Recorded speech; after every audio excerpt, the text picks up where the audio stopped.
qu'on se doit d'oser aller en profondeur, lui dire ce qu'il a besoin d'entendre, pas ce qu'il a envie d'entendre. Tous vos prospects que vous allez avoir au téléphone ont déjà eu des appels de closing. Et donc, si vous avez cette sensation que votre prospect va dire oh, un de plus, game over à ce moment-là. Oui, je peux le faire seul en un an ou deux, mais là, ce qu'on veut, c'est le faire beaucoup plus vite. On ne vend jamais le parcours, on vend la destination. Ton prospect doit avoir confiance en lui avant de signer. C'est impossible qu'il signe s'il n'a pas confiance en lui. Alors aujourd'hui, on va parler d'un thème très particulier avec mon ami Rachid. Un thème qui revient sans cesse dans les coachings, qui revient sans cesse dans les appels, les fameuses croyances. Avant ça, est-ce que tu as un petit mot à dire? Bienvenue à vous déjà sur cette chaîne YouTube. C'est vrai qu'on va parler de closer, on va parler de closing, on va parler de mindset, mais on va surtout en fait donner des cas concrets. On va pas être dans le bullshit, dans la théorie, des choses comme ça. Parce que, voilà, si tu tapes sur Google, YouTube, tu as des milliers de vidéos sur la théorie. On va plutôt vraiment rentrer dans du concret, dire en fait ce qui se cache derrière les lignes. Tu vois, quand on va parler des croyances, vraiment c'est quoi le nectar du nectar à retenir, non pas théorique, pour vraiment que la personne qui écoute cette vidéo, elle puisse passer directement à l'action en fait derrière. C'est ça le plus important. Donc on met pas de filtre? Non, zéro filtre. Allez. No bullshit. On n'est pas. Allez. On est sans filtre. On est entre nous. Regarde, je suis avec le survêt de l'OM. Ah, on Ça y va va. qu'ils ne voient pas les claquettes.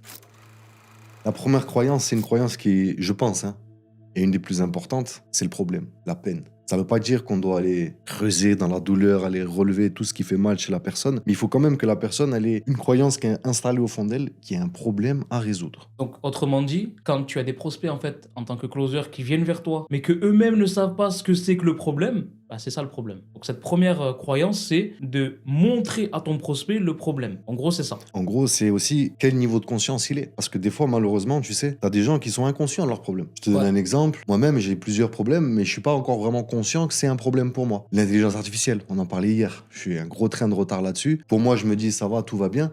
Mais c'est un problème. Parce que quand tout le monde va être à la page là-dessus et que moi, je vais avoir 2, 3 wagons de retard, là, ça va être vraiment quelque chose. Ok. Donc, Maintenant, la question c'est auquel niveau de conscience le closer doit évaluer le niveau de conscience de son prospect en face de lui pour lui montrer en fait il est où le problème et c'est quoi le problème. Maintenant, comment tu fais pour évaluer le niveau de conscience? c'est quoi les conséquences qu'il a ce problème? Donc, en Ça gros, fait c'est le combien plus de temps? d'inaction. Bah, ça fait... Non, même pas. En fait, quand la personne, elle te donne, regarde, par exemple, un truc tout bête, mets-toi dans la peau de ton dernier appel, c'est quoi le problème qu'il t'a partagé? Mon dernier appel, il est pas top top. Hein. On va rentrer dans le détail. Un top top, un bien, Non, un moi je problème. vais te le dire juste celui de ce matin. Celui de ce matin, c'est une personne, elle a un problème, c'est qu'elle a un problème de trésorerie financière, elle a un problème de mindset aussi parce qu'elle veut le faire absolument seule. Ouh, Elle c'est est la deuxième croyance. autodidacte. Et donc, en gros, elle vend de l'accompagnement. Et la seule question que je lui ai posée, c'est ok, tu vends de l'accompagnement, imagine-toi, tes prospects te disent qu'ils sont autodidactes et qu'ils vont le faire seuls. Qu'est-ce que tu leur répondrais? Et là, elle m'a répondu, je leur dirais que c'est mieux si tu veux aller vite, de prendre un accompagnement avec moi parce que je vais te permettre d'aller vite. Est-ce que tu me permets de te dire la même chose? Oui. Tu vois, donc, elle n'est pas consciente du problème. Et donc là, moi, ça me pose un problème. Les personnes qui ne sont pas conscientes du problème et qui veulent vendre de l'accompagnement, ça veut dire qu'aussi, ils ne sont pas réellement congruents et conscients du problème de leur prospect. Et ça, c'est... On va mettre un petit tempo parce que sinon, en fait, on va aller sur les 7 croyances en même temps. Parce que là, il y a le doute que tu as relevé, Ouais. il y a la confiance, il y a tout ça. Mais déjà, pour la question que tu me disais sur comment on fait quand quelqu'un n'a pas conscience qu'il a un problème, à un moment donné, il faut mettre les formes et lui dire, en fait. C'est tout simple. Moi, j'ai été dans un accompagnement où on aidait les papas à perdre du poids. Et il y en avait qui venaient me voir et qui me disaient, mais tout va bien, moi. On était en visio. Parce que les appels, on le fait en visio. Donc, on voit que tout va pas bien. On voit qu'il y a une vingtaine, une trentaine de kilos en trop. Et donc, en mettant la forme, parce que le but, c'est pas de, comme on disait au début, de creuser le problème, de faire culpabiliser la personne. Il faut lui faire conscientiser que si tu es là aujourd'hui, que tu es venu sur un rendez-vous où nous, le but, c'est t'aider à perdre du poids, de retrouver une santé, une confiance en toi, une estime de soi, il y a un problème là aujourd'hui. Et là, en fait, tant qu'on n'a pas cette croyance-là sur le problème qui est bien éclairée, on va pas plus loin. On avance step by step. Une fois que le problème il est isolé, il est mis en lumière, ok, on peut passer à la deuxième. Voir, aller peut-être sur ce problème-là, aller chercher un peu les conséquences que ça a. Sur du plan familial, sur du plan émotionnel, sur du plan professionnel. On étire un tout petit peu le problème. Pour pas rester en fait sur la surface. Pour aller un petit peu en profondeur. Ouais, j'aime beaucoup ce que tu partages là. En fait, parmi les 7 croyances, la première croyance qui est la croyance du La problème, peine. donc la conscience du problème, en gros, la solution, si ton prospect est conscient de ce problème, tant mieux. S'il n'est pas conscient, tu dois oser lui dire ce que 99% des gens ne lui disent pas. Ça veut dire le mettre en face de la réalité et qu'il arrête de se raconter son bullshit. Et ça, c'est super important. Ça nécessite que tu sors de ta posture d'empathie. Et attention à ne pas confondre l'empathie et la sympathie déjà, mais surtout en fait que tu sois dans peut-être un petit peu, je dirais pas la brutalité, mais surtout l'honnêteté, en fait. C'est ça qui est important, c'est que tu sois honnête envers ton prospect et lui dire: «Écoute, là, clairement, si tu es là, c'est que tu as un problème. Personne va prendre 30, 40, 50 minutes de son temps inutilement s'il a pas de problème. Si tu es là, c'est que tu as besoin de quelque chose. Viens, on parle franchement, toi et moi, on enlève tous les filtres, on remet la balle au centre, 0-0, on repart du début. C'est OK pour toi? Ouais. Dis-moi, qu'est-ce qui se passe? C'est quoi ton challenge là? Qu'est-ce que tu as envie de résoudre?» Soit dans la transparence au bout d'un moment quand tu vois que on est, on arrondit les angles, on veut pas rentrer dans le vif du sujet, et cetera. Soit de ceux qui vont oser aller aider, vouloir aider sincèrement ton prospect. Il y a un mot que tu as dit, qu'un de nos mentors, qu'on a eu en commun d'ailleurs, j'aimais beaucoup cette vision-là des choses, c'est il faut avoir ce côté féroce. Alors qu'est-ce que c'est la férocité? La férocité, c'est pas être agressif, c'est pas pousser dans ses retranchements la personne ou le secouer, le mettre en face de cette douleur et appuyer pour qu'il se sente mal. Non, c'est pas du tout ça. La férocité, c'est ça en fait. C'est comme tu disais, d'oser le mettre en face de sa réalité. Parce qu'on ne veut pas avoir une discussion comme toutes les personnes qu'il a eues dans sa vie qui ne va pas le faire avancer. Là, aujourd'hui, on est là pour faire la différence. On est là pour l'aider à prendre des décisions qu'il n'aurait jamais prises seul. Donc, on se doit d'oser aller en profondeur, lui dire ce qu'il a besoin d'entendre, pas ce qu'il a envie d'entendre. Il n'a pas pris un appel pour entendre la même discussion qu'il a avec sa famille, avec ses amis. Et là, il a pris un appel pour que ça change. Donc, il faut oser être féroce. Et féroce, c'est tout simplement dire les choses que la personne elle a besoin d'entendre, pas ce qu'elle a envie.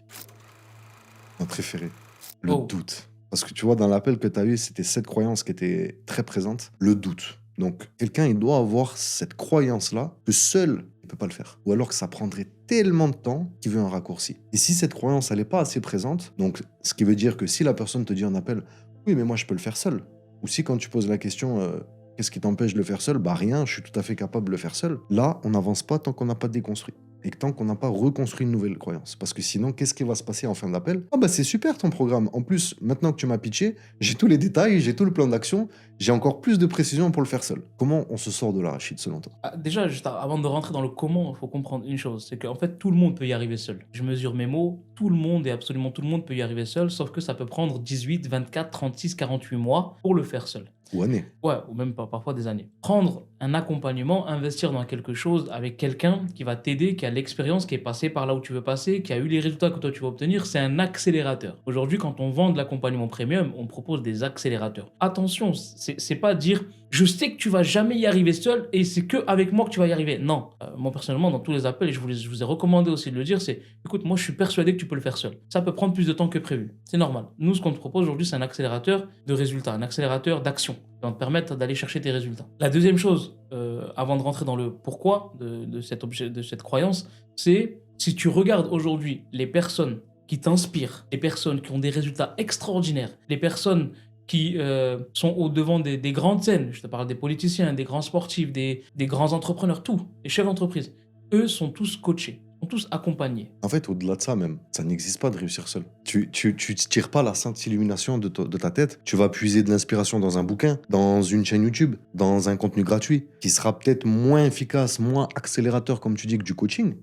On connaît la différence entre le gratuit et le payant, mais ça te fera quand même avancer. Mais c'est un plus petit accélérateur. Et en fait, seul, personne n'arrive. On va toujours puiser une inspiration, on va toujours chercher une aide, un petit tips, un petit conseil. Tu vois ce que je veux aller dire? plus loin, tu vois, si on parle historiquement dans l'histoire de l'humanité, l'être humain n'est pas fait pour rester seul, n'est pas fait pour être seul. Si tu regardes juste dans le contexte des hommes préhistoriques, ils étaient en communauté. Et quand il y en avait un qui se faisait rejeter de la communauté, c'était synonyme de mort. Les tribus.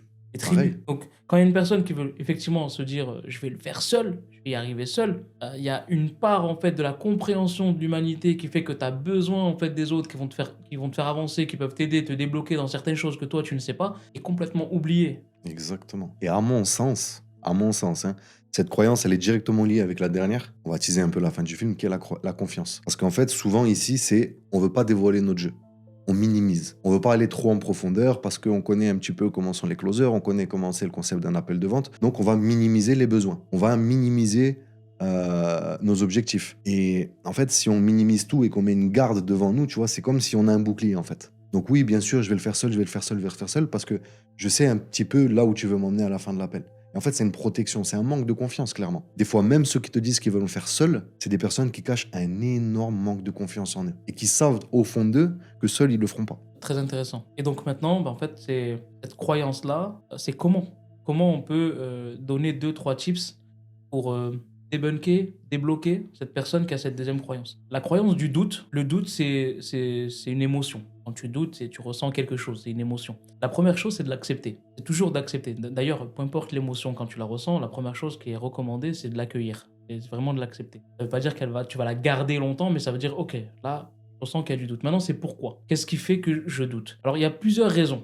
La première raison, et ça, c'est à toi en tant que closer d'aller essayer de chercher le pourquoi de cette émotion. J'ai déjà essayé quelque chose qui n'a pas fonctionné. J'ai déjà investi, mais je me suis fait avoir ou ça n'a pas marché. Je suis certain que cette méthode-là, elle va me poser des problèmes. Donc, je doute. Je suis pas sûr d'aller peut-être dans cette niche-là parce que mon positionnement ne me correspond pas. Il y a des doutes. En fait, c'est à toi d'aller chercher où sont ces doutes. De quoi sont composés ces mini-doutes qui font qu'il y a un gros doute qui bloque. Parfois c'est 1, parfois c'est 2, parfois c'est 3. C'est à toi d'aller les chercher par l'art du questionnement. L'art du questionnement, encore une fois, c'est une chose, c'est pas la chose la plus importante, mais c'est une chose qui est très importante pour que tu puisses mettre de la lumière sur les vraies croyances. Une croyance est composée de mini-croyances. La croyance du doute, elle est composée de la croyance du doute peut-être timing, croyance du doute thématique, croyance du doute, direction, croyance du doute, incertitude, croyance du doute. C'est à toi d'aller poser des questions et de creuser. Donc le premier conseil que moi je pourrais te donner sur cette croyance-là qui est le doute, c'est ne te retiens pas, ne te sens pas dans l'opposition avec ton prospect quand tu le sens qu'il doute, mais va plutôt dans l'ouverture. Waouh, écoute, franchement, clairement, voilà, je ressens qu'il y a du doute. Tu doutes de certaines choses et c'est vraiment, je te comprends, c'est humain, tu sais, c'est normal. Est-ce que tu peux m'en dire un petit peu plus? Va chercher de la profondeur, va clarifier avec ton prospect. Pour moi, c'est vraiment le premier conseil que je pourrais donner quand tu ressens qu'il y a une croyance du doute. Maintenant, moi, j'aimerais te poser une question, Titouan, c'est si cette croyance du doute ne se manifeste pas. Tu vas la chercher? Parce que tu sais très bien que parmi nos prospects, on a ce qu'on appelle des acteurs studio d'Hollywood qui, en fait, ne veulent pas montrer leurs croyances, ne veulent pas montrer leur vulnérabilité, ne veulent pas montrer leur faiblesse.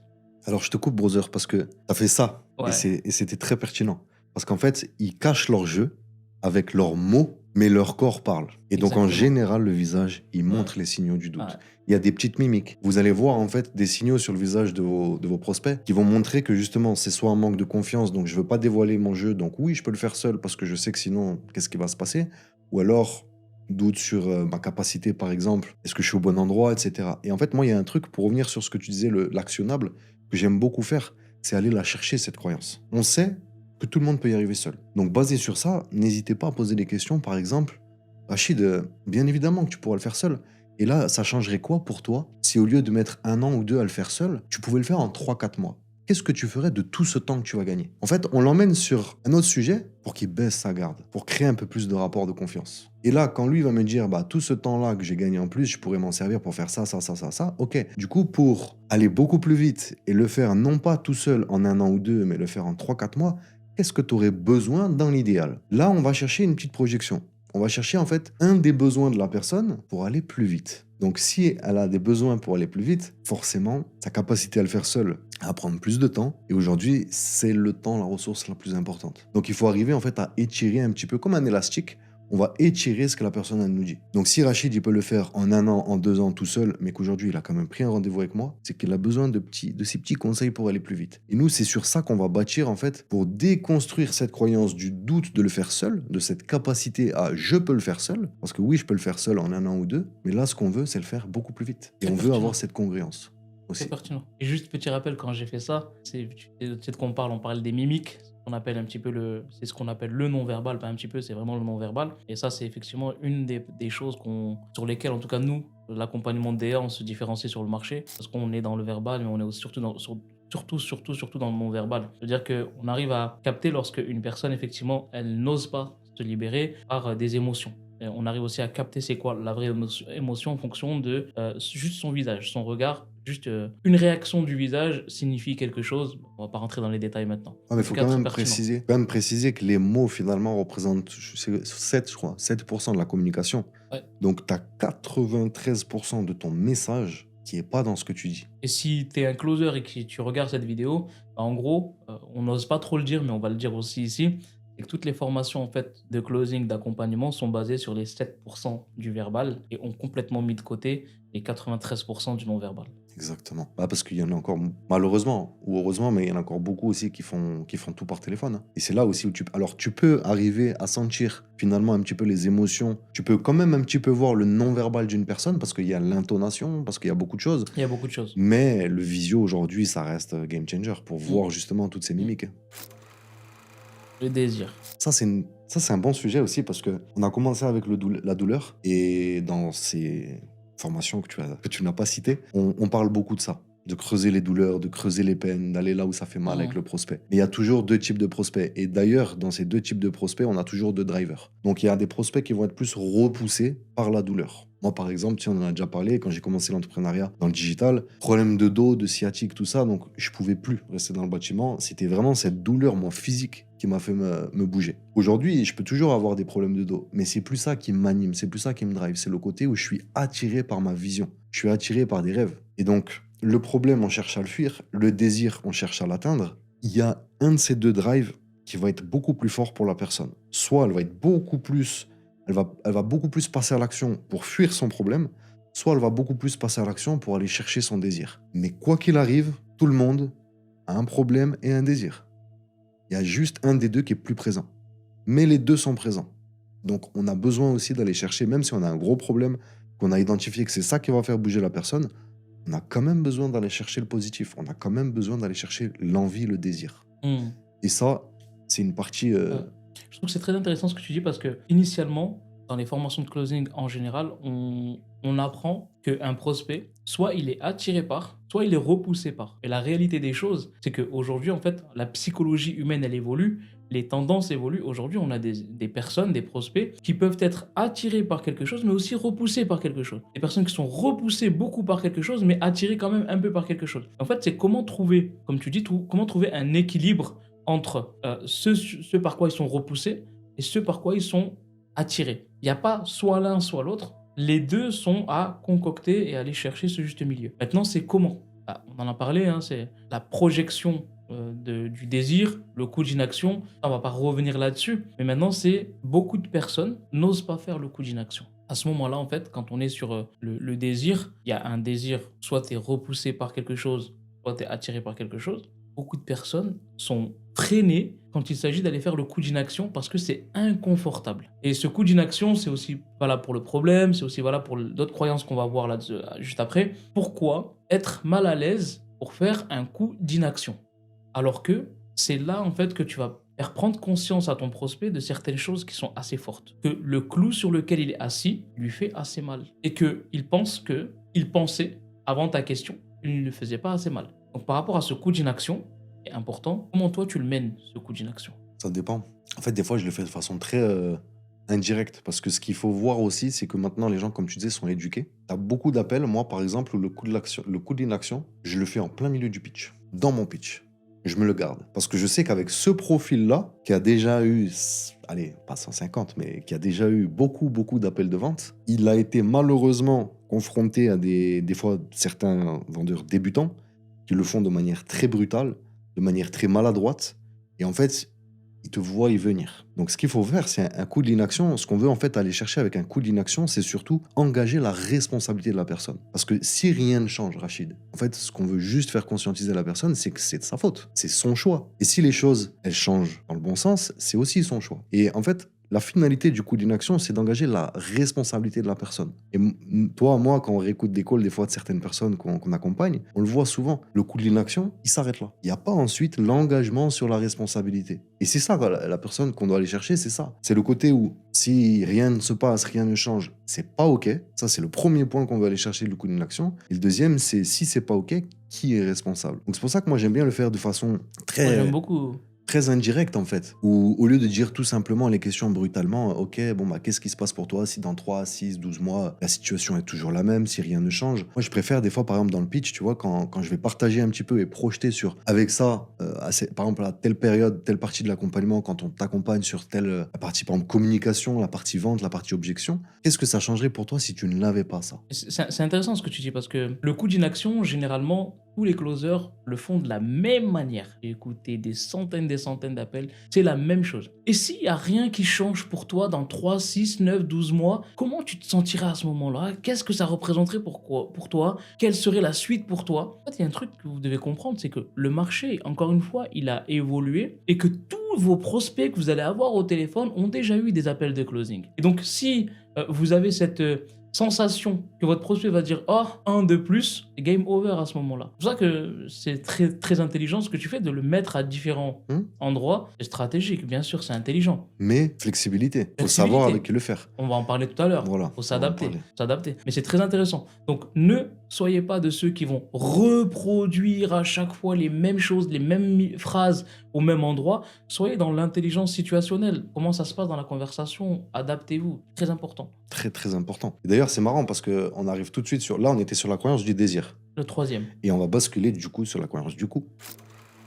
Les personnes souvent arrivent dans un appel. Alors, le coût, c'est pas encore l'argent. Ce qu'il faut voir ici dans cette croyance, c'est que on doit avoir la certitude que ce qui coûte le plus cher aujourd'hui, c'est pas la solution. C'est pas la solution qui est à 2000, 3000, 4000, 5000, 10 000, 15, 20, 30 000 le mastermind. Ça, c'est le coût de la solution. Il y a toujours un autre coût caché, c'est le coût du problème. Et ce coût-là du problème, il a beaucoup de conséquences. Et en fait, ce qu'on veut aller chercher ici dans cette croyance, c'est faire comprendre à la personne que même si on est à 10, 15 ou 70 cas, le plus cher, c'est pas la solution, c'est le problème. Donc là, en fait, on doit avoir beaucoup de recul parce qu'on a beaucoup de gens maintenant éduqués qui prennent des appels où assez rapidement ils vont te dire hey Rachid, mais vous c'est quoi le prix du programme? Moi, tu peux skip le process, hein, t'inquiète pas, je suis déjà avancé, je veux juste savoir combien ça coûte. Et donc là, on a des personnes qui bloquent sur le coût de la solution. Et ça paraît très subtil parce que on pourrait des fois se dire ouais, c'est vrai que la personne est avancée, etc. Je peux lui donner le prix, etc. Ça va pas casser la relation. Et en soi, c'est vrai aussi. C'est pas forcément un problème. Mais ce qu'il faut voir, c'est que là ici, qu'est-ce que la personne elle veut? Elle veut rassurer le coût de la solution. Elle veut rationaliser le coût de la solution. Et on n'a pas encore montré que le plus cher, c'est le coût du problème. Et c'est pour ça que cette croyance, elle vient ici. Parce que d'abord, on a conscientisé le problème. On a conscientisé le doute, la capacité à le faire seul, que ça prendra beaucoup plus de temps. Le temps, c'est une ressource qui a pas de prix, qui vaut beaucoup plus que tout l'argent du monde. Et ensuite, on est allé chercher le désir. Donc maintenant qu'on est sur le coup, on peut vraiment faire comprendre à la personne que c'est la solution qui va lui faire gagner un temps fou. Et donc forcément, une quantité en fait infinie d'argent, puisque le temps vaut beaucoup plus que l'argent. Donc là, dans cette croyance, moi, ce que j'aime bien faire, par exemple, et après, ce serait cool qu'on voit aussi comment toi tu l'abordes, c'est de lui faire comprendre que même si on était à un prix, et là, je veux faire bugger la personne, même si on est à 15 000, selon toi, qu'est-ce qui te coûte le plus cher? 15 000, la solution pour A, B, C, D. Et là, on peut remettre en parallèle le désir qu'on a eu juste avant, le problème qu'on a eu tout au début, les conséquences que ce problème il a, pour avoir de l'impact. Ou alors, c'est tout ce que tu perds... temps, etc., les sacrifices que tu vas devoir faire tout seul. Ça, à mon sens, c'est ce qui vaut le plus cher. Moi, j'ai une manière de traiter cette croyance sur le coup d'une manière assez brutale. Quand une personne me dit « Ah, moi, je suis avancé, on va accélérer sur le process, est-ce que tu peux me dire combien ça coûte ?» En fait, je réponds tout simplement « Déjà, j'aime beaucoup échanger, parler avec des gens qui sont avancés, et merci de me l'avoir dit. Alors, très simple. Quand tu vas chez un mécanicien et qu'il doit voir et soulever le capot de ta voiture pour voir ce qui va pas, est-ce que toi, tu vas le voir en garant ta voiture sur le côté et en allant le voir, il dit « Monsieur, j'ai besoin que vous réparez ma voiture, ça coûte combien ?» Il va te répondre « Moi, j'ai besoin de soulever le capot. » Non, vous touchez pas à la voiture. Dites-moi, ça va me coûter combien? Ça coûte combien? Entre 9 € et 9 999 €. Si c'est un essuie-glace, ça sera 9 €. Mais si c'est le moteur qui a changé, ça sera 9 999 €. Et là, en fait, généralement, qu'est-ce qui se passe? Il y a de l'humour qui s'installe et un rire. Tu comprends que j'ai besoin de comprendre un petit peu ta situation pour voir est-ce que ce que moi je propose correspond à ce que tu recherches. Et là, il y a certains filous. Ah, mais j'ai vu les vidéos que vous montrez, etc. Je suis dans votre cible. Ok, tu es dans ma cible? Oui. Mais je suis pas sûr que moi je peux travailler avec toi ou je veux travailler avec toi. Et là, en fait, c'est ton leadership qui reprend un coup. Exactement. Tu rééquilibres la balance et tu repars en fait, ok, d'accord. Et là, on repart sur un questionnement. Ce que j'aime beaucoup avec ces profils-là, de toute façon, toi et moi, je crois que c'est les profils qu'on préfère. Voilà. Hein. Mais c'est un peu faire disjoncter, faire bugger, en demandant tout simplement, ouais, bien sûr, on va parler du coup de la solution. Juste avant, j'aimerais que tu me dises pour toi, puisque tu as sûrement du coup déjà dû le chiffrer, puisque tu es quelqu'un d'avancé, le coût de non-résolution du problème, il t'a coûté combien jusqu'à aujourd'hui? Et là, on met beaucoup de détachement, de neutralité, pour savoir en fait justement combien ça lui a coûté jusqu'ici, tout ce qu'il a perdu sans se faire accompagner. Là, faut se tenir prêt, hein, parce que la personne, elle est sûrement pas prête aussi, elle a pas fait ce travail-là. Donc, on va le faire ensemble. On va aller chercher tous ces coûts cachés. Là, en général, il il va y avoir beaucoup d'émotions. Et après, on peut même balancer le coup de la solution sans avoir pitché. Parce que là, on a un tel écart que si la personne, ça lui a coûté 3 ans de vie, si cette personne, elle est papa ou maman, 3 ans de vie avec un enfant que t'as pas vu grandir, là, on est sur de la vraie émotion. Et quand après, tu vas balancer une solution qui est à 7, 8 ou 9 999, c'est cadeau pour la personne. Disjoncte. Ça disjoncte. Quatrième croyance qui est quand même assez reliée, on va avoir l'argent. Alors, l'argent. J'aime bien la laisser pour la fin, tu vois. Après, les objections à la fin du pitch, etc. Mais votre prospect, il doit avoir cette croyance que même s'il n'a pas l'argent, il doit quand même pouvoir le faire. Sinon, les mensualités n'existeraient pas. On ferait pas des mensualités à des gens qui auraient l'argent. Ou alors pour de la partie logistique, ça peut arriver. Mais un prospect qui arrive dans un appel et qui n'a pas l'argent, il doit quand même avoir la croyance qu'il peut faire l'accompagnement. Et ça, c'est super important. Parce qu'il y en a beaucoup, justement, ils veulent avoir un prix pour en fait se dire « Ah bah ça y est, je peux pas le faire. Ah mais j'ai essayé de trouver des solutions, hein, mais c'est trop cher pour moi, je peux pas le faire. » Ils vont en fait se trouver des excuses. Et ça, c'est un peu le cerveau humain, c'est un peu le comportement humain. Donc ce qu'on veut ici, en fait, c'est vraiment faire comprendre à la personne que c'est OK. On a aidé beaucoup de personnes dans ton cas qui n'avaient pas l'argent, pas pour autant que tu peux pas te faire accompagner. Qui plus est, surtout quand tu apportes une solution, permet d'apprendre à créer de l'argent. C'est même pire que ça, c'est que généralement tous ceux qui sont formés au closing et surtout les jeunes closers, on leur a appris à disqualifier les personnes qui n'ont pas d'argent en appel de qualification dès le début de l'appel. En gros, je ne pitch pas si t'as pas d'argent, mais c'est une grosse erreur. La définition d'un prospect qualifié, c'est quelqu'un qui veut être aidé et qu'on peut aider. Bah déjà, Rachid, ton premier programme, mon premier programme, est-ce qu'on avait de l'argent à ce moment-là? Non, bien sûr. Moi, j'ai vendu ma voiture. Toi, je sais pas je sais plus ce que tu avais fait. Bon, On va pas en parler ici. Ouais. Et c'est déjà définition du prospect pas qualifié. C'est il veut être aidé et tu peux l'aider. Ensuite, l'argent. Lui montrer que même s'il n'a pas l'argent, il peut faire le programme. C'est que à ses yeux, la valeur de la destination à laquelle il veut arriver, elle est importante, elle est forte. On ne vend jamais le parcours, on vend la destination. Regarde, même juste les agences de voyage aujourd'hui. Quand tu veux aller à Mexico, tu vas à Mexico, on te dit pas que tu vas prendre l'avion, que ça va durer 16 heures, on te dit pas que tu vas avoir chaud dans l'avion, on te dit pas que les sandwichs sont dégueulasses, et encore pire le café, et on te dit pas que l'hôtel ça va être désagréable. Non. Par contre, on te vend la destination avec les plages. Il y a des plages à Mexico? Ouais, je pense. Parce que moi je suis jamais allé. Je pense. Ouais. Donc on te vend la destination. Ça c'est super important. Et quand ton prospect se projette dans la destination, l'argent n'est jamais le problème.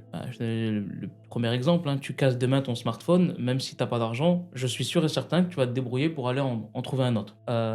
Tu as cassé ta voiture, tu sais que tu n'as pas d'argent pour la réparer, mais tu as besoin de la voiture parce qu'elle te ramène à une destination. Tu vois la destination, tu vas trouver les moyens pour aller chercher les finances. On va aller même dans l'extrême. Supposons qu'on n'est pas dans un pays où il y a la sécurité sociale, où il y a des aides, etc. On met ça de côté. Dans un pays du tiers-monde, où un être cher de ta famille, ou même toi, tu as besoin de 6 000 ou de 7 000 ou de 8 000 euros parce que tu as besoin de faire une opération chirurgicale. À ce moment-là, qu'est-ce que tu fais? Alors ne me dis pas comme Titouan dans un jeu de rôle, je vais aller braquer une banque. Non, tu vas trouver la solution. Tu vas demander, tu vas voir ton entourage, voir des personnes qui peuvent t'aider, mais tu vas te mettre en action. Autrement dit, à ce moment-là, tu vas pas te dire c'est impossible, solution. Comment je peux faire pour? Parce que c'est important pour toi, parce que la destination est importante, c'est maintenir en vie, réparer ta voiture, lancer ton activité, atteindre ce que tu vas atteindre, etc. C'est pour ça ce qu'on disait au début aussi, tu sais, sur le raccourci. Comme l'accompagnement, c'est de toute façon un raccourci, ça va être un gain de temps. En fait, c'est soit tu investis ton argent pour gagner du temps, soit tu essayes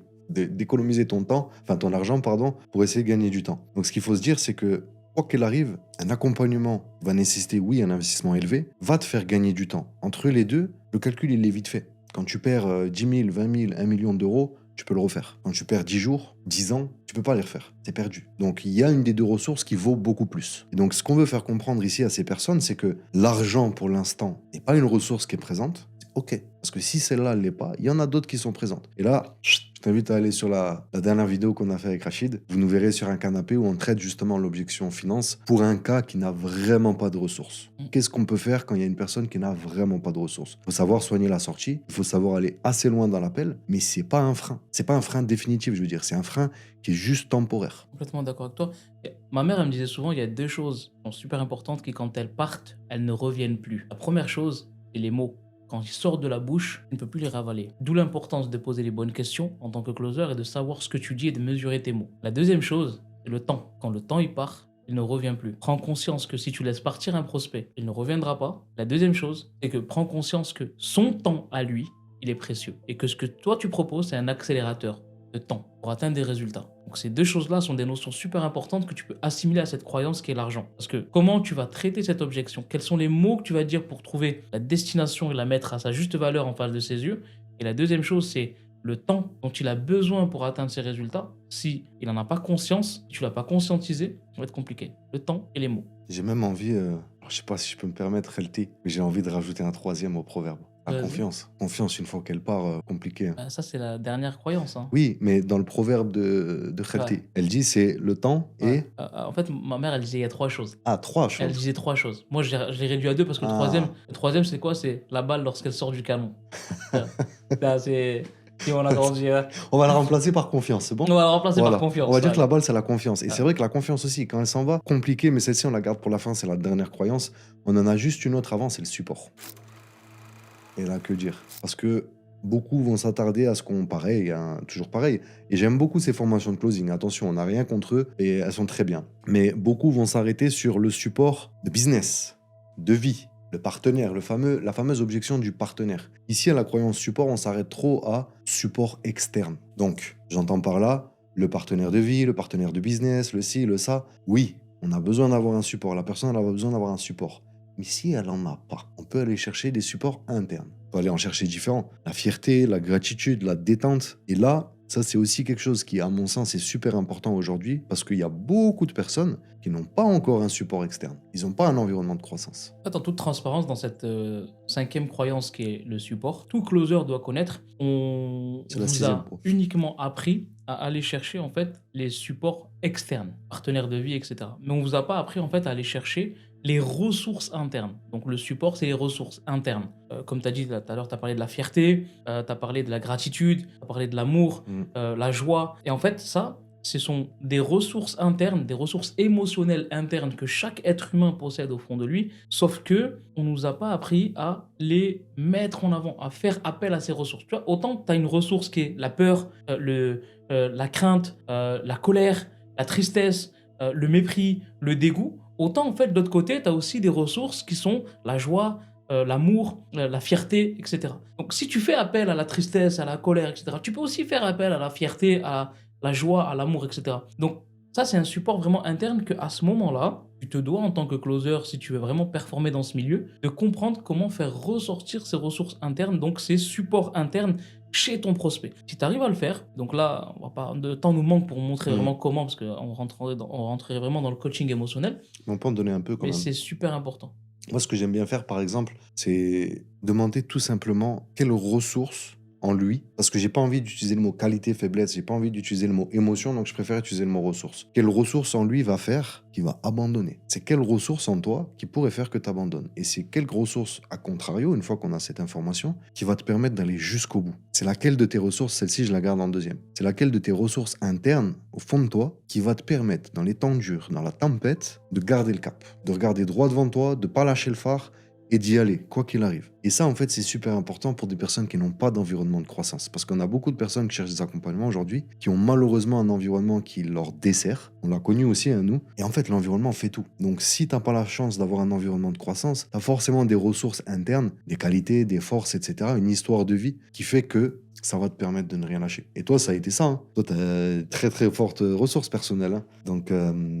Donc ces deux points-là, ils sont importants parce que la première ressource qui va permettre à la personne d'abandonner, on pourrait le voir comme une faiblesse, mais pas du tout. C'est une force cachée qui est mal exploitée. Et la deuxième ressource, qu'on pourrait voir comme une force, ça, c'est aussi notre driver. C'est ce qu'on va pouvoir se servir de ça pour empowering la personne, pour la mettre en puissance. Ça va aussi nous aider dans la dernière croyance qui va être la confiance.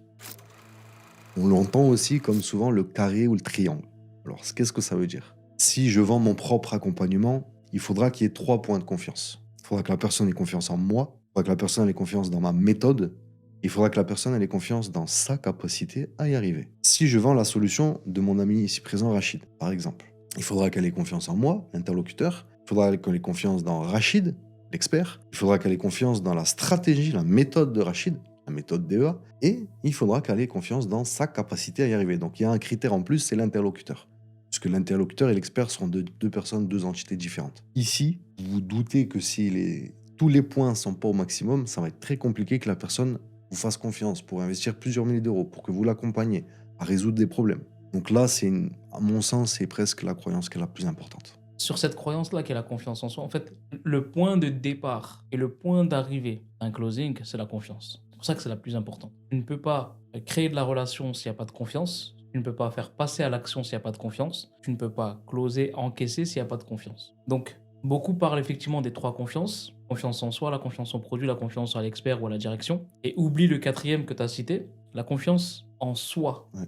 Ok, tu as confiance en moi qui est l'expert, tu as confiance en ma méthode, tu as confiance en mon entreprise, c'est bien. Est-ce que tu as confiance en toi? C'est pour ça que les ressources juste avant sont super importantes. Donc, il y a quelque chose que vous devez vraiment comprendre en tant que closer. Et ça, encore une fois, c'est très sous-estimé. Et comment faire prendre conscience et que ton prospect doit avoir confiance en lui avant de signer. C'est impossible qu'il signe s'il n'a pas confiance en lui.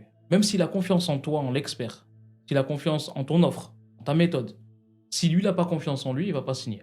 Et pourtant, il ne te le dira pas. C'est pour ça que si on suit bien la chronologie là qu'on vous a partagée aujourd'hui, Doute, exactement. là, juste les ressources qu'on a véhiculées juste avant, en allant chercher entre guillemets, encore une fois avec les guillemets, cette faiblesse et cette force. Cette force d'aller en profondeur, tu vois, voir les conséquences que ça va apporter chez lui, les conséquences aussi, une fois atteindre l'objectif, comment cette force, elle va se décupler ou pas en lui. Logiquement, la confiance en soi, donc la dernière croyance, en fait, on l'anticipe en amont. Et c'est super important.